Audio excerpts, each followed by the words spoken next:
Hey everybody, so this is going to be a recap on how our due date of our miscarriage, which was October 23rd, 2011, how that day went, how we did a balloon release that day, and how that went. So I'm just going to recap the whole day. So, I got up and, did my normal thing and everything, and then I wanted to go buy some flowers. So I took my son and we went to a local grocery store that has a florist in it. I picked out a bouquet of bright colored Gerber daisies, and they were so pretty. And then I was gonna wait to get the balloons till right before we went to go to do the balloon release, which was around 5, because I wanted to do it during the sun setting. But I was already there. They had balloons. I just figured I'd just get it out of the way. I was originally going to wait because I'm allergic to latex, and I always use latex balloons because they are cheaper and float better than the Mylar balloons. So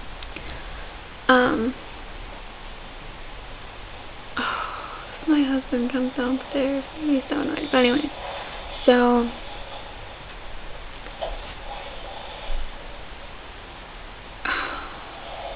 okay, moving on. So I got the balloons then, and that was probably around like 11:30, and I got 11 balloons. I got one for myself, one for one of my neighbors, one for my mother-in-law, and these are all people who have had miscarriages. I got 2 for my other neighbor, because she had 2 miscarriages, and then I got 3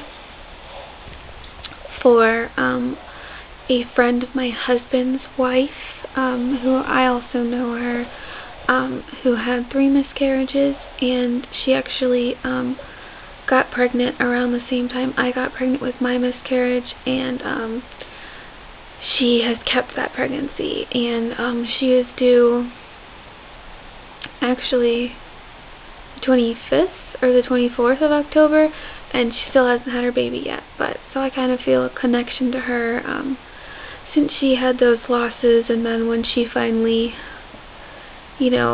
got one that stuck, I had my loss.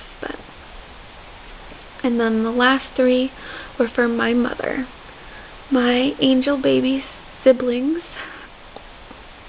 My mom had 3 miscarriages. She had 2, and then she got pregnant with my sister, and then she had 1 between my sister and I. So my mom had a lot of infertility problems. That was I'm not exactly sure when they started trying, but my sister's 25, so I think they started trying a few years before my sister was born, because I know they had, my mom had endometriosis, so they had to, she had to have procedure to get that removed, and so they had a long road. It was probably 3 years-ish or more before they had my sister. And she had to be on progesterone with both me and my sister. She was on fertility medicine. She had to get her blood checked every week. She had a really, really rough road to have me and my sister. And it's been really nice to talk to her about, the struggles that I've gone through. And I don't have any infertility problems that I know of. I'm not exactly sure if she was ever diagnosed with a certain infertility problem. It was a long time ago, like 30 years ago, so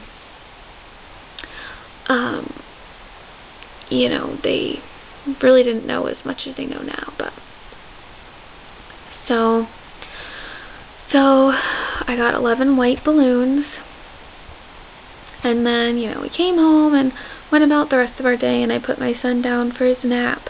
And my husband's working nights now, so he was still sleeping. So once my son and my husband woke up, which was probably around 4, we started to get ready. And then we left around 5 to go to this park by our house. And my husband surprised me. He told me on the way there that he had written a poem to the baby, which was so sweet and touching. I told him in the car, I was like, "You're going to make me cry already." So we got to the park, and we put my son in his stroller, and I was originally just going to release the balloons off one of the paths at the park, like walking path. But I had remembered there was this clearing, like it's a pretty wooded area, but there's off of the path there's like a little not paved path and then a big clearing. And I had taken pictures of one of my friends there, so I was like, oh, we'll go there, that'll be great, no one will really see us, so we won't have anyone asking us questions or anything like that, because we were surrounded all by trees. And by the way, I did take some footage of the balloon release and everything, but I have a very temperamental computer, so I don't know when I'm going to be able to get all of the footage uploaded onto my computer, and let alone editing it together. So it might be a while till that happens, so I thought I'd do this recap as a substitute, I guess. So we walked to the clearing, and we brought the balloons and also the candle that I had bought for the baby, and I had never lit it. I was waiting till then to light it. So we got to the clearing and the sun was setting, so we walked to the part where there was still sun, and we put the candle on the ground, and I lit the candle. And I also brought my iPod because I had some poems on there that I wanted to read, and also a song I wanted to play. So I lit the candle, and then I held the balloons, and I read 2 poems, and I'll read those now, because I was going to do a separate video of me reading these, but I'll just get it all done in one. So the first poem I actually put on my shadow memorial box that I made for the baby, so you might have seen it in that video, which is part 5, I believe, of my miscarriage story. So this is the first quote. An angel in the book of life wrote down my baby's birth, and whispered as she closed the book, "Too beautiful for earth." And then my favorite long poem is this one. Daddy, please don't look so sad. Mama, please don't cry. 'Cause I'm in the arms of Jesus, and he's singing me lullabies. Please try not to question God. Don't think he is unkind. Don't think he sent me to you and then changed his mind. You see, I'm a special child. I am needed up above. I'm the special gift you gave him, a product of your love. I'll always be there with you, so watch the sky at night. Look for the brightest star, and know that's my halo's brilliant light. You'll see me in the morning frost that miss your window pane. That's me in the summer showers. I'll be dancing in the rain. Would you feel a gentle breeze from a gentle wind that blows? Know that it's me planting a kiss upon your nose. When you see a child playing and your heart feels a tug, don't be sad, Mommy. That's just me giving your heart a hug. So don't look so sad. So Daddy, don't look so sad. And Mama, please don't cry. I'm in the arms of Jesus, and he's singing me lullabies. And that one, it makes me cry. I first read it the week, a few days before I actually officially found out I was having a miscarriage, I pretty much knew before we went to the ER, but that one, I don't know, I like to think of it that way. I like to think that Jesus is holding my baby, singing to them, and taking care of them.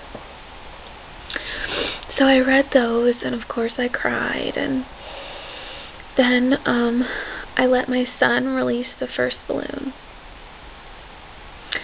So he let that go, and then I played the song Slipped Away by Avril Lavigne, which I listened to that song a lot when I was going through my miscarriage. I feel like it really relates to the way I feel, and I just really like it. So I played that song on repeat for a while, and then I let some more balloons go, and it was kind of funny because all the balloons, I had tied them a certain way. I had let 3 balloons just by themselves to represent the 3 miscarriages that belonged to just one woman, and then I tied 2 strings together to represent the woman who had 2 miscarriages, and then a set of 3 together to represent another person, and then the other 3 together to represent the other person. So, you know, that the balloons would, for the people who had multiple miscarriages, they would go up together. And so all the balloons got tangled together, and it was kind of one of those real life moments, you know, where, you know, it's just, I don't know, it's just one of those funny things. Like, it's not a movie, you know, things happen, you know, not everything goes perfectly and everything. So I was trying to untangle all the balloons and crying and stuff, and then I got most of them untangled, and then I gave one to my husband to hold, and I think he released a few, but he had the last one, and he read his poem, which I'm not sure when I do get up the footage of the balloon release if I'm going to put his poem in there, because I really don't think he wants me to. You know, it's just something very personal from his heart, you know, and it's his decision, you know, if he wants that for the world to see. But it was a very sweet poem that he wrote. We both cried. Then he let the last balloon go, and we just held each other and cried, and we took a few pictures of my husband and me and my son, and, you know, just stood there for a little while, and then we had my son blow the candle out. My husband helped him, because the whole time it was funny. My son was running around, and he was wanting to blow the candle out because, you know, he knows candles is birthday. You know, you blow the candle out on your birthday, so it was cute. And then when it came time for him to actually blow it out, he was a little scared, but so, and then we walked back to the car, and we drove around for a while, trying to find a Pizza Hut, Taco Bell combination restaurant, like fast food place, and apparently there are none in our area, because I really wanted Pizza Hut. I'd been craving it for a while, and my husband really wanted Taco Bell, but after we drove around for a long time, we just found Pizza Hut and just got Pizza Hut. And then we came home, and I lit the candle again and had it lit until I went to bed. And it was a very emotional day. I didn't cry as much as I thought I would, but, you know, I'm just sad. I'm sad on the inside, but at the same time, you know, I'm pregnant now, and, you know, I have another baby to focus on, so I kind of feel like I might have been more sad if I wasn't pregnant now, but, you know, this baby is not replacing the one we lost, that baby will never be replaced. They're special. They're their own selves. And I think one of the things that makes having a miscarriage so hard in my mind, for me, is that I look at my son and I see how special and how happy and loving and kind and how much he's grown and how much he's just full of life. And all I can think is that that baby would have been just like him. They would have been full of life. They would have been so special. And it's hard to know that I lost something just like my son.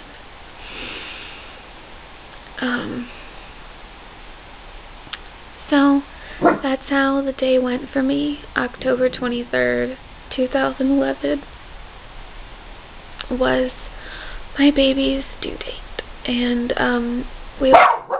sorry.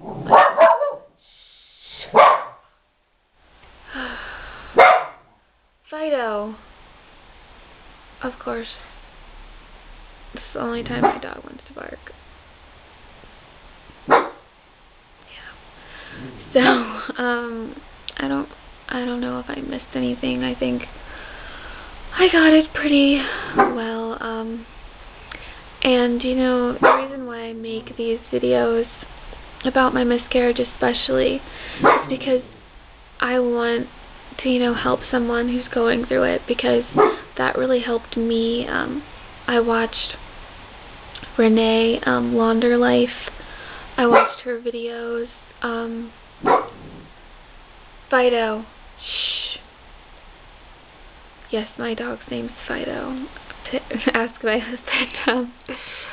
So, I watched her videos while I was going through my miscarriage, and they really, really helped me. And I also watched Kelsey +1 Please while I was going through my miscarriage, and I just hope that, I've helped someone through sharing my story, and that's really what it's about, is helping someone else who, because there's so many aspects of the miscarriage that I never expected, and even my mom, she had 3 miscarriages, and, she never told me really about them in detail and stuff like that, because, it's really hard for someone to say that. But I feel like, someone that you don't know in your real life that can reach out to you, you can feel less of a shame reaching out to them, because I don't know if shame's the right word, but because you shouldn't be shameful at all about sharing your miscarriage with other people. It is a very personal thing, but I don't know, a lot of people just keep it very private, and it's hard to talk to other people about it. So I don't think shame's the right word at all, but anyways, I don't know. But yeah, so that's how my day went, remembering my baby, and thank you for watching. Bye.